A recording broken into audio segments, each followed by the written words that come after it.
และนี่ก็คือมาฮอดแล้วเด้ออยู่วังสวรรค์เด้อรีสอร์ทวังสวรรค์อยู่วังเวียงพี่น้องงามหลายเข้าไปเบิ่งทางในน้ำกันเด้ออันนี้แม่นเปิดประตูเข้าไปประตูเพิ่นนี่ก็เฮ็ดแบบเป็นแบบวังเลยเนาะสูงๆใหญ่ๆเปิดเข้าไปก็สิแม่นวังสวรรค์พี่น้องเข้ามาก็สิเห็นบรรยากาศของรีสอร์ทเพิ่นเนาะก็สิมีอ่างน้ำสวรรค์แล้วก็เบื้องนั้นก็สิมีผามีอันบนตูบรีสอร์ทเพิ่นหั่นนะมีสำหรับรีสอร์ทเพิ่นก็สิปลูกหลายโหมดหลายแบบเนาะขึ้นกับราคาผู้เช่าเด้อผู้ใดมักอยู่แบบ VIP ก็มีไผอยากอยู่แบบธรรมดาก็มีวังเวียงเนาะมันก็สิงามมีผามีน้ำมีต้นไม้บรรยากาศก็ดีบ่ร้อนพี่น้องงามมายามใดก็บ่ผิดหวังอันนี้แม่นวังเวียงเด้อพี่น้องเด้ออันนี้แม่นมีตู้กับหลานเด้อพากันขี่อนซ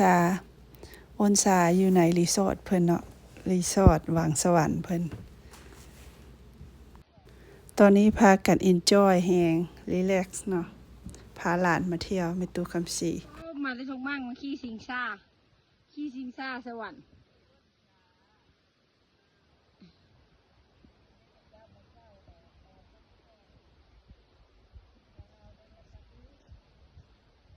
บ่อนชิงช้าเพิ่นก็สิมีอันสายมายุ่งมาย่างเนาะย้อนลงมาคันมากลางคืนนี่พี่น้องเอ้ยคิดว่าเป็นผีเพศ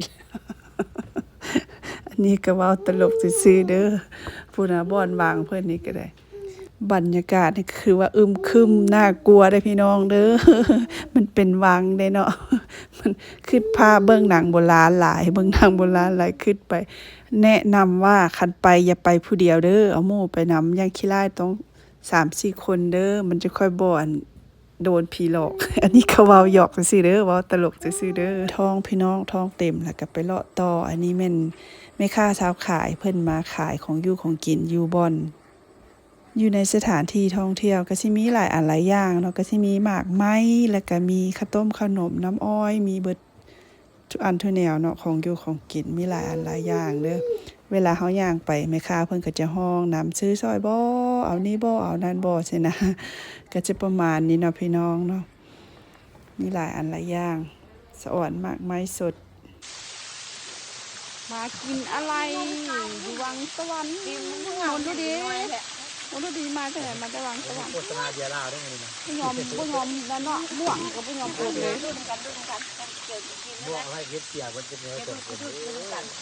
มากินบ่เบิดดอกกินวังสวรรค์กันต้นแม่เนาะเอาข้ามปูนะข้ามปูมัน3 เมตรอันนี้2 เมตรนี่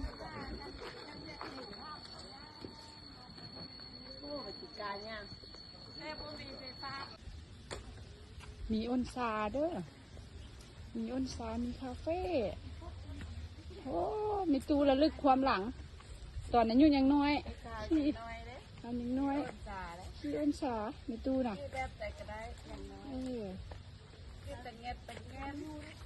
มีขี้อนซาพูนพันโซสปิริตเพิ่นน่ะอันนี้ในแม่นมนต์รุดีนี่นะเนาะมนต์รุดีนี่มาอย่างนี้นะมาวังหลวงเนาะไม่แม่นอย่างเกาะลืมมีละวังสวรรค์วังสวรรค์แล้วก็หอมสวรรค์แต่ก็งามไม่ดีเลยเนาะสมพูน่ะวังสวรรค์นี่ดีมนเป็นปุ้มเป็นเฟื่อได้หมด